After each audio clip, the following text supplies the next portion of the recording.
Okay, so we've made it up to, we're talking about the cylinder head, which is the aluminum section, the top part right here. Well, I can see it on my screen, so back with you. And we talked yesterday about how the alignment comes into play with all of these various things that we're going to talk about. Just something to keep in mind, that it's a little more complicated than what it might seem, which was my beautiful drawing right there. All right, so talking about cylinder heads. And the cylinder head is specifically the top part that is screwed onto the bottom. When it's both together, all together like this, it's called a what? Cylinder assembly. Technically speaking, if I were to take the cylinder and take, right now because it's just a cylinder with two valves in it, right? If I took the valves out and laid the valves over here somewhere and held this up, what would I have? Stud assembly. Oh, excellent. Stud assembly. Yeah. That's so. So if you're in the field and you order one, and you go, I got a stud assembly for $200. You're like, that's so cheap. Then you get it with nothing in it, and you're like, oh, that's right. That's what stud assembly means. All right, so let me see. Black. So cylinder head was, point B, not 6, but B. Cylinder head. Is that the wind? Yeah. My ranker just won't build it. Or it was might have been somebody running really fast. Yeah. It's made of an aluminum alloy. It is, oops, that's an I. Sorry, I. It must be I. If you're going to follow that, it is attached to the barrel. Attached to the barrel. It is, let me see. Oh, there's several ways you can do it. That's it. There's some airplane engines where it's actually just a shrink fit and kind of bolted together, which is kind of weird. I don't know, shrink fit. Lycoming did try sleeving them for a while on one engine. That did not work out well. I've seen some where it's actually a bolted flange. That's actually rather common with old engines. So instead of having threads in this section right here, this part right here is a flange that comes out. This part has a flange and just bolts all the way around. I can probably find one in the back room somewhere. Older engines. And then all the modern stuff is threaded. Threaded. That is done at a high temperature. Done at a high temp. I was told 650 degrees, which sounds about right. And this is the most common.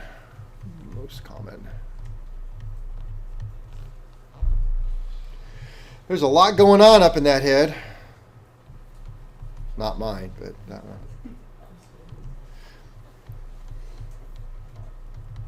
Contains all kinds of things. Well, we can start with the spark plug boss.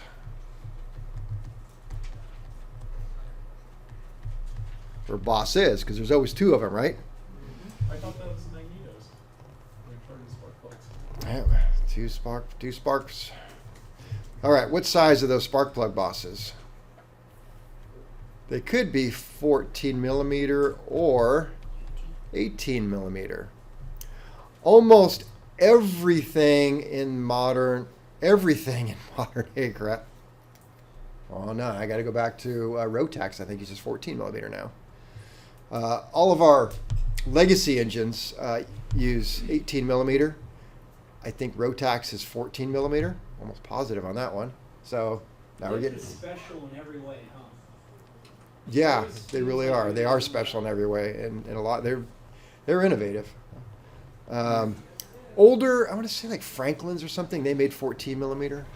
Anybody know why it's millimeter and not inches? I mean, because we're going back into world, They came out of Europe. ever. Yeah, it came out of Europe. Before we established that we're the best. Mm-hmm. I had to give them something. Are ours old enough to be 14 millimeter, or are they the newer 18 millimeter? Your engine? They're 18. Okay. Oh, you got to go. I've never seen a Lycoming 14 millimeter or a Continental 14. It would not be something, I think maybe Franklin might have used one. They were a somewhat popular manufacturer going way back. Who knows Franklin? Metric thread size and a standard wrench. Yeah, I was going to say that. Standard wrench, but a metric threads. Gotta love it. Franklin made helicopter. had stuff in the, well, you guys don't know MASH, but the old Bell was at 47. Yeah, Yeah, they used Franklin's in there. I think they used big VO 435 Lycomings eventually. It was the car. Was it the Corvair? What did Corvair use? Corvair had a post engine. Yeah, it was an air I cooled think it kind. was Really? And maybe was it the one with the Edsel? No, the one with the headlight in the middle that moved. That's a Tucker. Tucker. Yeah, Tucker used. I think he used Franklin's, didn't he? I don't know. Yeah. Okay. Anyway, off the topic there. See what happens when you get old. You just start doing weird shit like that. Brass, or they use a brass, possibly a brass or bronze. And I say brass or bronze mostly because I can't tell the difference when I look at it. Brass or bronze bushing, or a helicoil. Are the two coils, right? You have helicoils. I just happened, just by happenstance, this one has the bronze/brass inserts. And they are a pain in the butt because sometimes, if I would have made this, if they would have asked me, I would have made this probably left-hand thread, but it's right-hand thread. So sometimes when you get a spark plug that kind of sticks and you pop the spark plug, it comes out with the insert. So now you're standing there looking at the insert. Oh yeah. But it's not that big a deal. If you look at it real carefully, and this one's actually not hard to see, to put them back in, they made oversized ones. So you just clean the threads, put an oversized one, you drill an 1/8" hole in a different spot, just in through the insert, into the base metal, I don't know, not too far, and then you take a brass like welding rod and just tap it in there and file it flat, and you're back in business. So maybe that wasn't approved. I don't know. We did it. So you got your spark plug bosses. You have your valve guides. Let me see. You actually have your valve guide bosses. I mean, I get way into, you have the valve guide boss, which the valve guide goes into, but we're just call it this. Let me think. I wrote down only changed when worn, except 240, and I want you to change the guides. Mostly we changed them. I'll just put this, changed on condition or overhaul. I don't know. It's like, all the time then. Refer to manual. Yeah, refer to the manual. Let me do this. So I've got worn guide, worn guide, guide indications. So I would say that guides are the biggest problem in the whole operation. You build an engine up, if you're gonna play roulette with it, and I got to put money down on a square. I'm going exhaust guide square. I'm gonna say that's the first failure point of an engine, and it's kind of weird how that happens. So, Lycoming has both problems. They have guides that get too small and guides that get too big, and it's all in the same guide. So so the guide is always going to get bigger down at the cylinder end. That's where it's going to wear down. If you're going to measure this way, down in this part, it wears. Up in this part, it gets smaller. So what happens is you have your oil dripping down onto that exhaust guide. And we're going to look at exhaust temperatures in just a minute, which are at a temperature that exceeds what oil can handle. So when oil gets to a certain temperature, which I can't remember off the top of my head, it cokes. Coking is this, it's like, I don't want to say it's black, varnishy, nasty stuff. And once it cokes on, it's not to come off. It sticks there. So oil gets into the valve guides and it starts to coke. Well, it takes up the space and it gets smaller and smaller and smaller. And you've got this valve that is supposed to be going in and out of the guide, but the guide gets small enough that it does what? It grabs it. And so you get a stuck valve. And a stuck valve is a very, very bad thing because, number one, in a 4-cylinder engine, you've just lost 1/4 of your engine.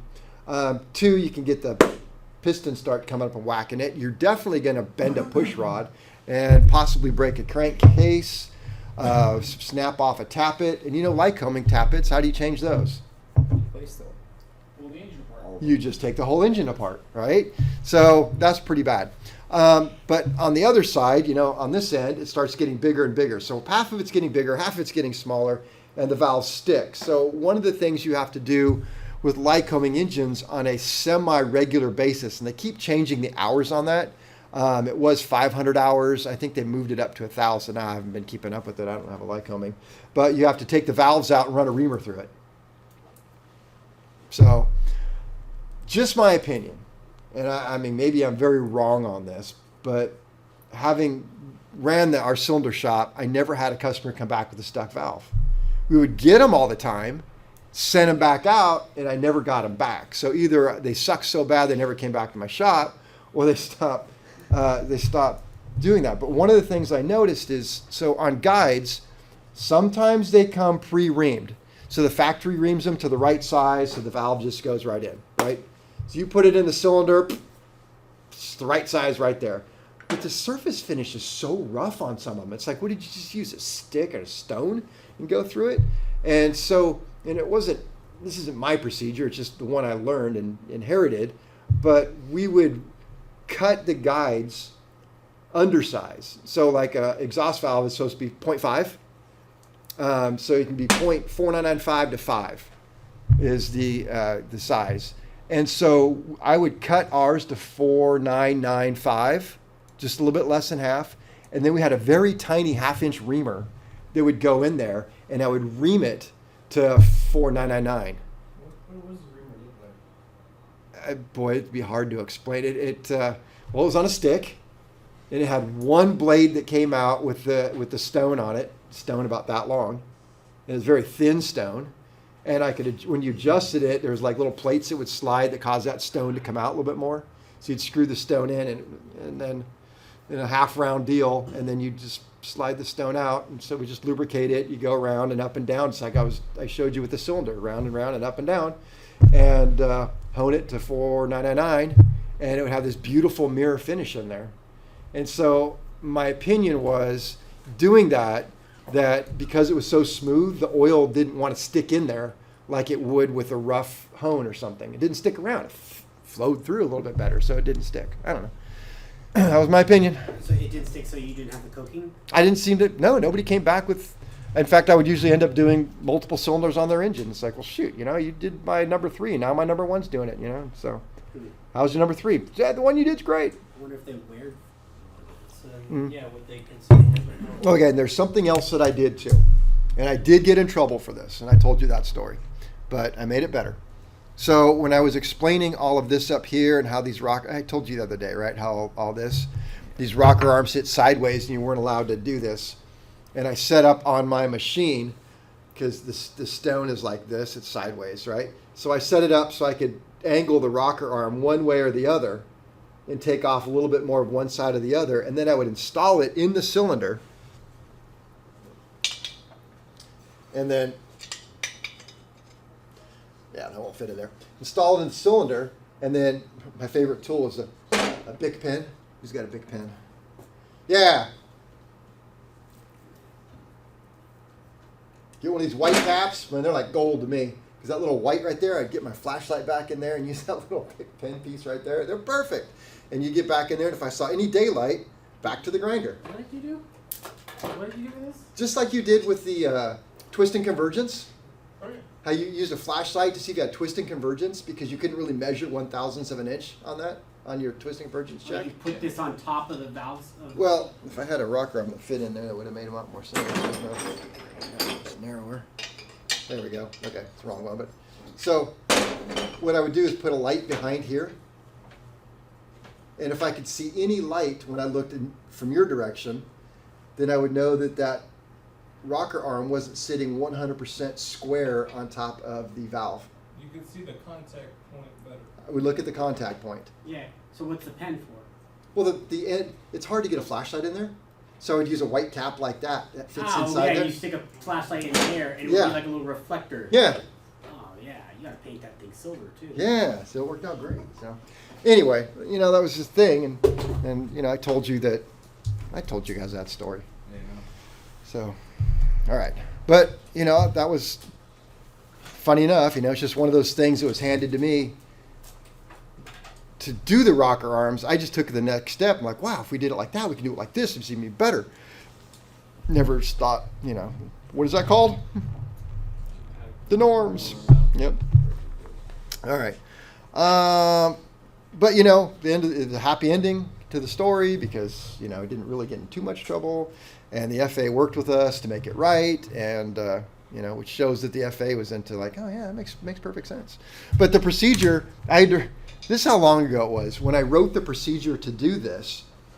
I literally had to use a camera, go develop the film, take the pictures, tape them onto a piece of paper, type what I wanted with the typewriter onto the paper, then run it through, a copier. Like, yeah, how it's done. So, yeah, the originals were just typed in pictures because there was no computer back then. So, but it would have a little picture and had the whole procedure, how you would do it, and then the final quality control checks. I had to do a hardness test, a Rockwell hardness test. So I get a Rockwell hardness tester, a little punch to punch it and see how hard it was, and then a comparator card to check the finish. Had to be a certain finish on it. So,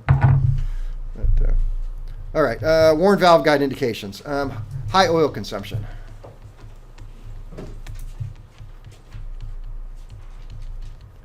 That is one thing. The other thing is valve leakage. Valve leakage. If you don't know what valve leakage is, let's see. We can go talk to the group doing theirs right now. Yeah, because you guys got one that's leaking there. They had to hone that forever and a day, but they did a good job. Why high oil consumption? Well, if we look at this cylinder right here, and it just so happens this is the intake or exhaust side. Exhaust. It's exhaust because it has all the fins, but let's pretend like it's the intake. Okay? We're pretending. Everybody got there? So we have what kind of pressure in this area? Vacuum. A vacuum. What kind of pressure is right here? Positive pressure, atmospheric. So which way is air going to flow? This way or up? This is a vacuum right here, so it wants to draw air down through here. Well, what's up in here? Oil. A lot of oil. So if this is the intake side and we've got a worn valve guide, it is going to have a vacuum, and it'll find, and it's an air leak, will come right through here into this vacuum, and it'll take the oil with it. And when the valve opens, you have air, fuel, and oil get into here. It's a two-stroke. Yeah. What is oil? You haven't learned this yet. Oil decreases our octane rating, so you can get detonation. Not so much on the exhaust side. I mean, get some dripping in there, just kind of burn a little bit, but I think that more of that. Lycoming puts seals. The big bores puts intake guide seals. Why everybody else does, I don't know. So you could get that. And obviously valve leakage. When would you know valve leakage? Compression test. Compression test. When do we do compression test? Annuals or 100 hour. We have the valve seats. Valve seats, they're really only changed on condition. With guides, and I'm already starting to forget, it seems, well, obviously there's a standard. I think there's a P005, and then a 10, then a 15. No, 10, 20, 30, and maybe 40. So you could change out guides for a while. Seats only came in standard, 10, 20, and 30. So you only got a couple shots to change out a seat. I don't think there's any reason why you can't pull a seat. And like if you pulled out a standard and measured it and it still measures a standard, you can put a standard in. We just didn't do that in my shop. When you pulled any of this stuff, you went to the next size up. And When you talking about the size up, you're talking about the diameter of the seat, and so it's in the cylinder boss, or in the cylinder. yeah, yep, yeah. So, and a lot of it had to do with, I think, quality. The quality was better if you just changed it, but some of it just had to do with production times. It's faster to just cut a new seat than it was to like spend a bunch of time and go, okay, do I have a standard 5, 10? How does it fit? Let's do the math. It's just, no. You pull out, it was just a great shop. It was really set up well. You pull out the seat, we had coolers and stuff, fans, went in, it had double oven. It was nice. Put it in there, cool it, bring it back out. We had mandrels that were the exact size that everything had to be. And so you just take a mandrel, like if I wanted to see if it was standard or +5, I just take a standard mandrel, put it in the hole. If it wiggled, Well, it's not standard. Take the P5, put it in. If it didn't go in, well, it's somewhere between standard and P5. Well, it's going to be P5 in a minute, so I just grab the cutter, go P5, then put the mandrel in, check it, zero slop whatsoever. It went in perfectly tight. And that mandrel, also we turned it around, that's what drove the cutters on the seat. Anyway. Engine shop you work for still exists? Mm-mm. Sadly, all that stuff was sold for scrap when they closed the. Oh, Nobody wanted to buy it. The place shut down when Kevin left. That was just. That's my understanding, yeah. It actually did. I was the last guy there. I ruined it. All right, so valve seats. There are two types of seats. I'm not going to be able to draw a seat well. All right, just use your imagination. That's a seat, right? You guys saw the seats that you pulled out of that Continental? Imagine that's it right there, the way I'm looking at it. That's a standard seat or a straight cut seat. And then they make seats called Allison cuts, which would go like this. Don't do that. It's got a flange. But symmetrical. So these are Allison cut seats. ALLISON, like the trans-A-L-L-I-S-O-N. I don't know why they are. And what it is when it goes into the cylinder, let me see. So this up here would be the valve kind of sits here. Right? This is the valve side up here going through. This right here is a tight fit. And this right here is a loose fit. Did those come on Allison engines or something? I don't know. That's what they called them, Allison. And the reason why it was loose up here inside of the... Go back to this. Yeah, that's an Allison cut seat right there. I just can't use it. So right here is a loose fit, and up here is a tight fit. And the reason why they did that is because of the expansion and contraction of the aluminum out here, where it's a little bit hotter in the combustion area. You wanted a loose fit. And so it allowed for the dissimilar metal differences. And then up in here, because it still has to be tight, they did it up here where it's cooler. I know, you'll never care about that. Valve seats. We had the rocker arm bosses. I hate those.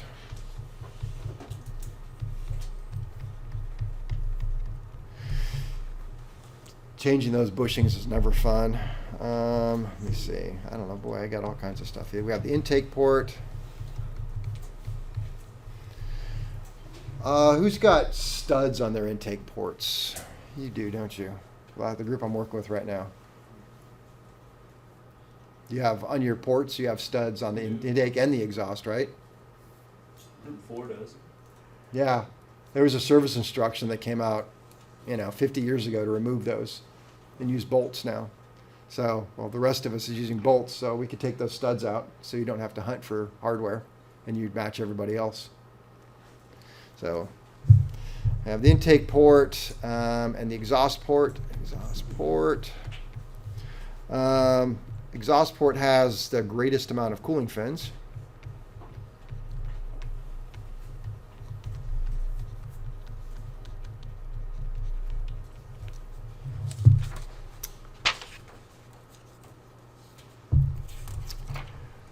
Big bore Continental engines, their spark plugs don't go in like this. They go in like this. One goes this way and one goes that way, or that way. And so on big bore Continentals, big bore TCM, spark plug, points toward exhaust.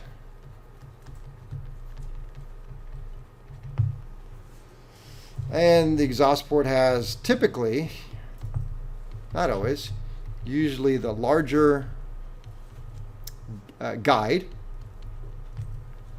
but smaller seat.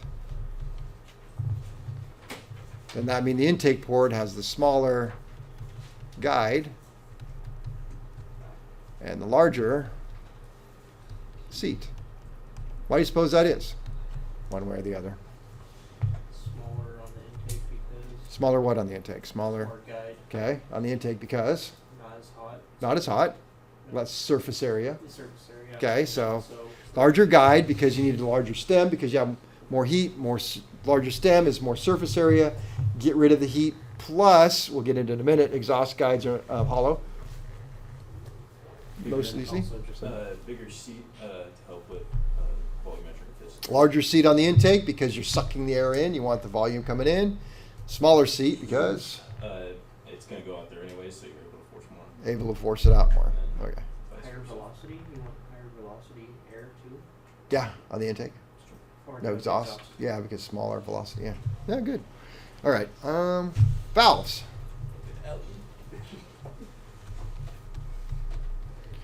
See if we can finish up with valves here. Let's see.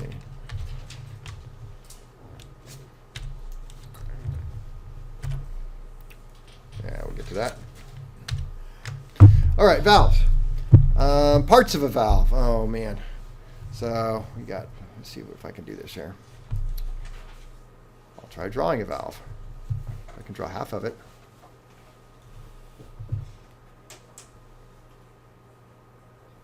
Ooh, we're off to a good start. Needs to be a mirror function. That would be helpful. Oh, gotta do this. Now it's gonna all fall apart. Yeah, you got the idea. Okay. All right. Let's see. We got this way. What is that right there? Valve face. The margin. You have to have a margin there. If you don't, and the margin starts going away, what do you end up with? Feather margin. A feather edge, and that'd be really bad, right?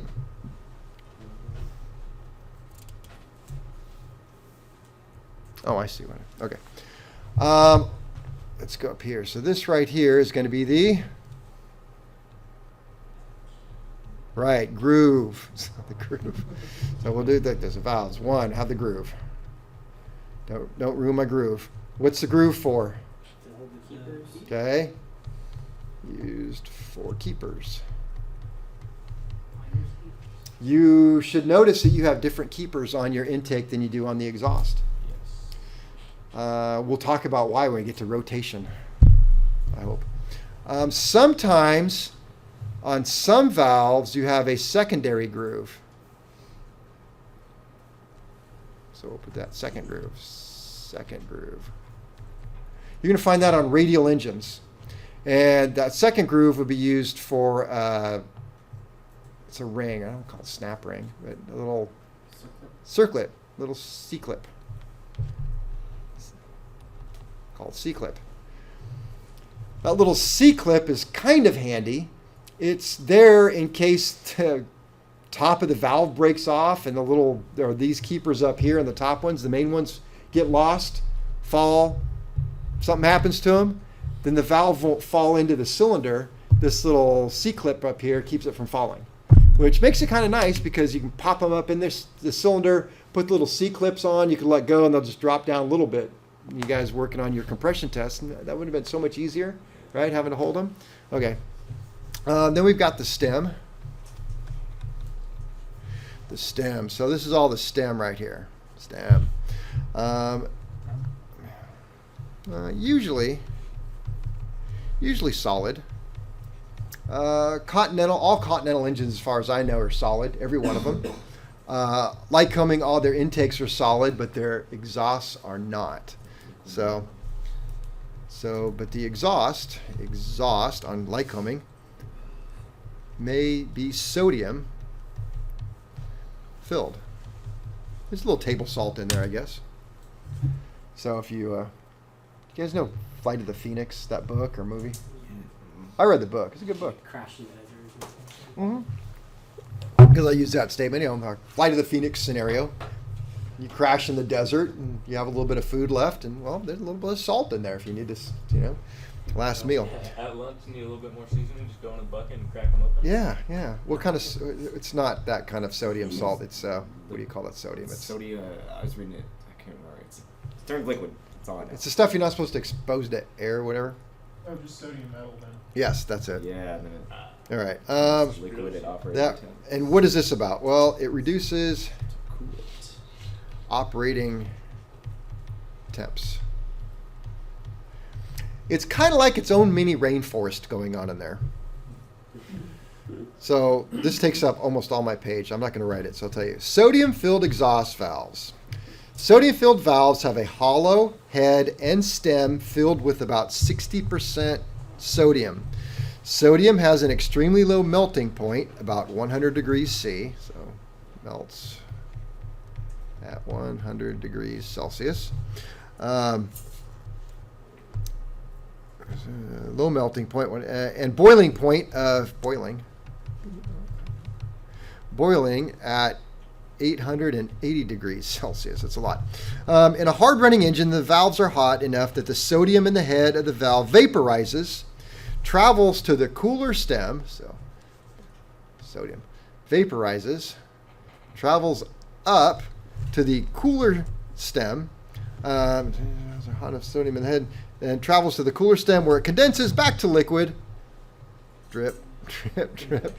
Back to a liquid. Gas absorbs a lot of heat, and the condensation dumps the heat in the stem where the larger metal-to-metal contact between the valve and the stem and the guide. All that metal-to-metal contact is where our heat's going to go. So metal-to-metal contact between the valve, stem, and the guide transfers heat to the cooling system. Without this heat pipe effect, vastly more heat would have to be transferred through the valve to the seat. Too much heat through the valve seat, and you get a burned valve. Just a lava lamp. Yes, or a mini rainforest. So, I'll show you in a second. We'll talk about valve temperatures and how that works. We'll come back around to that. All right. So, what else do I have here? How do you identify those? Like, when you look at them, do they have like markings, or do you just? Just half-inch valves. Yeah. 1, 2, 3. We have the neck. I gotta go back up here. The neck, right here. Neck. Some books say that you are supposed to use a radius gauge to inspect the neck.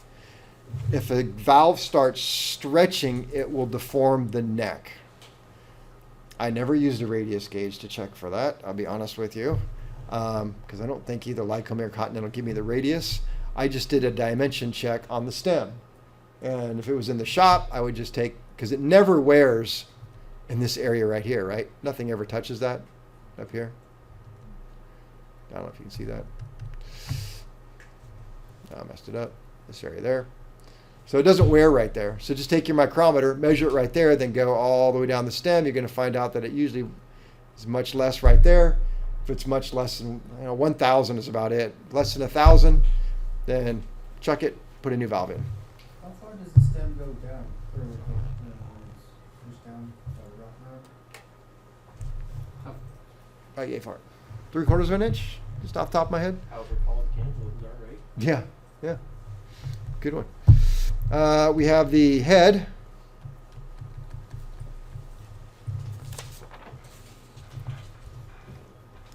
This right here. The head. There are different styles of heads. And the face. The face is the important part. So the face is a big deal. One, it makes contact with the what? Valve seats. The valve seat. All right, you should know this. Intake 30 degrees. is 30 degrees. Old intake is 45. Why is it, there's an E on that. Why is the intake 30 degrees? What's that? It's more aerodynamic. Okay. Better volumetric efficiency. An exhaust is 45. Exhaust is 45. The higher angle allows for more pressure to break up carbon.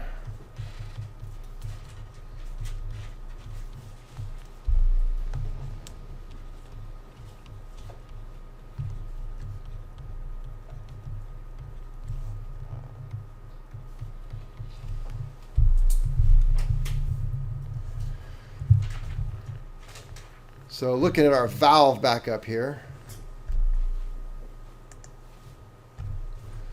Right there we have the face.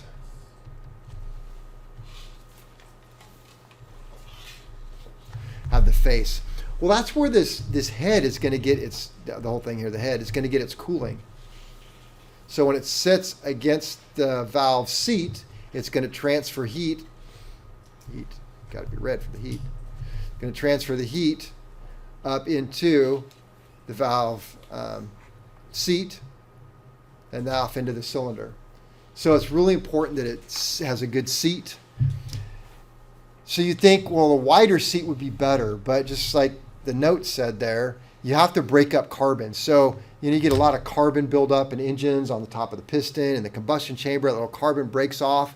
It travels, and that carbon then will come in and maybe sit right there, and the valve doesn't close anymore. Well, now you're not going to have seating, and you're not going to have cooling. The valve's going to overheat and break. So you want that pressure point to blow the carbon out. So you want a somewhat narrow contact area, so you have enough, the contact area is narrow enough to blow out the carbon, but wide enough to cool. So you just got to find this happy medium when you're redoing valve faces and seats and stuff. Is that it to that? Yeah, that's pretty much it. I think I had more to say, but forgot it. Let's see, exhaust valve. Okay, we had the margin. I think I already did the margin up there, right? You put your margin. Okay, margin's important because that kind of tells you how much valve you have left. When you start grinding this down to the point where you've just, I love you and I hate you. There you go. When it starts looking like that, you have no more margin left. You've got a feather edge. Crack, burn, break, chip, yeah. Yeah, because you figure you've got the seat here pressing down, and it's just there's too much pressure right there. So not a good thing. Do not want feather edge. Feather edge is bad. Bad. Plus this little part right there, it's going to get nice glowy red, especially if it's a exhaust valve. And so or I guess it'd be either side. So it starts getting glowing red. And what's that going to do? Roll up. Pre-ignition. Let's have a little glow plug right there. Not a good thing. Would that roll up also and cause it to seat right? Yep, roll, not seat right, not cool. It just starts all kinds of problems. So if margin is too thin, feather edge,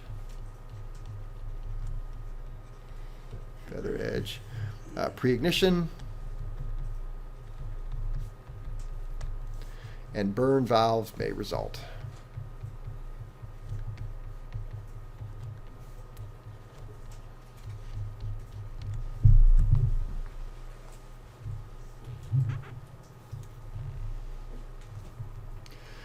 How many of you have never been in a small plane? What do you define as a small plane? Like it says in the Single engine piston aircraft. Yeah, so, well, we got to get you up there. When you start thinking about stuff like how thick are your margins, how many times that valve is open and closing, how's it rotating, when do you think about that kind of stuff? Well, like last night on my flight home, and I looked down and there's nothing but blackness below me. There's nowhere to go, and you have no idea what that is. You're thinking, you start hearing noises. The engine always runs a little bit rougher at night. there's I've seen some videos of people flying over the Atlantic Ocean and from Iceland to the United States, and just that's a little scary. All right, tip is up here. It's right there, tip. So tip is the very tippy tip up there, and that's usually hardened. So it is hardened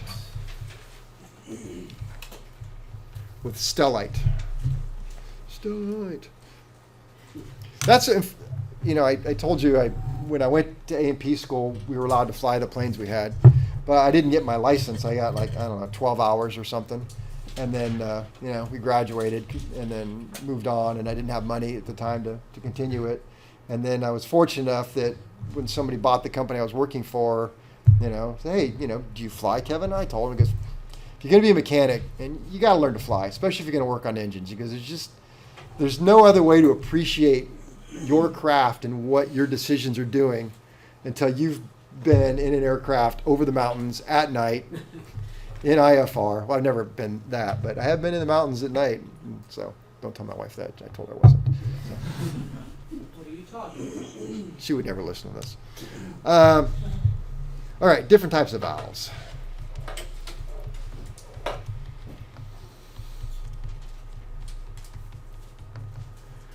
This is one of those things where it's like, wow, there are different types of valves. Yeah, so? Which one do you put in the engine? One the manufacturer. The one the manufacturer tells you. I mean, there's names for them, but okay. Yeah, what kind of flowers do you like? Yeah, it's like, well, flowers, just white ones, Yeah. Mushrooms? So you got the flathead, which you guys pretty much have in your 290. The semi-tulip head, the tulip head, and the mushroom head. So the difference between the tulip and the semi is just how far it retracts up in there, and then the mushroom head just won't sit flat. So what would that one be? Yeah, it has a big recess. I'd call it a tulip. Now your next question is going to be why? Why do they do that? And why a mushroom head or tulip head or semi or flathead? I mean, what? That's what they did their engineering on. Because I don't know. That's I do not know. Hard to. Well, it's because you got your penny head with your mushroom head, and then you got all the compression. That's hard to see from here. It looks flat. It looks flat. Sir. Did you forget my name? It's a ground down mushroom Sir head. Kevin. What? The intake valves on the 290s are mushroom head, but the exhausts are flatheads, correct? I thought they were all flat. Correct. Are they a little mushroomed? I think Yeah, they're all our mushroom. intakes are mushroom head. There are some that has just the slightest curve. Yeah, but they're pretty close to flat. Maybe they were. Yeah. That's what I'm saying. Anyway, was that a question or a statement? I was asking. It was a question. Sound more like a statement, because you seem to remember more than I. I'm like, I don't know, I thought they were flat, and everybody's saying, no, they've got a little mushroom too. There's a fifth one, and it's a ground down mushroom head. There you go. Okay, there you go. All right. Okay, so different type of valves. We had the flathead, which is flat. We had the semi-tulip. We had the full tulip and the mushroom.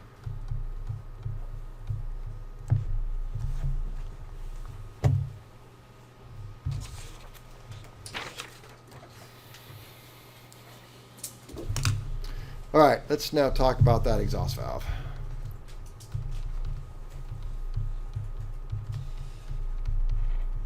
And a little exhaust valve-y stuff. Exhaust valves run stinking hot. How hot do they run? Stinking. All right, so let's just take a look at this. I think this is, this would be probably Lycoming because of the sodium cooled versus the solid stem. So let's kind of get familiar with this chart right here. I think if I enlarge it, I lose. All right, so what we're showing here is a solid stem. Right here in the middle of the head here, a solid stem valve face is going to be running about 1450 degrees. The edges are going to be about 1225. In a sodium-cooled valve, the edges are going to run about 1180, 1190, with the center running about 1000 degrees. It's a lot different. So very dark red, cherry red, light cherry red. I would not be able to see the difference between those. All right, then if we look at the stem, so right in this area with a sodium-cooled, we're going to be at the coolest point, right about, right there, about 850, 900, 1100 sodium cooled, and right up in here we'd be, 1100 for sodium cooled. But in here, for a solid, we're going to be running at over 1200 degrees. So that's going to be 1200 degrees right there, or 1100 if you're sodium cold. So these things are running really stinking hot. Let's see. Oh, cool is below 1200. Temperate between. How's your valve? Oh, it's just temperate. Is that why you bring up the jungle? It's a smooth 1400 degrees. Yes. So it runs hot. It's more like it's a cool 1200. Yeah. There you go. That's my next thing. All right, we'll get to that in a minute. So it runs very hot. We have a point here. Is that supposed to be like that? No, it is not. I was wondering if anybody's going to notice that part. Yeah. I mean, it looks really like Yeah. well Aerodynamic. done, but that's crazy. What happened? Yeah, it like burnt or And it's stretched. Yeah, That's gonna melt the pieces of it off. that's messed up, man. Hold that together. All right. How about we take a break and then we'll come back and finish talking about this.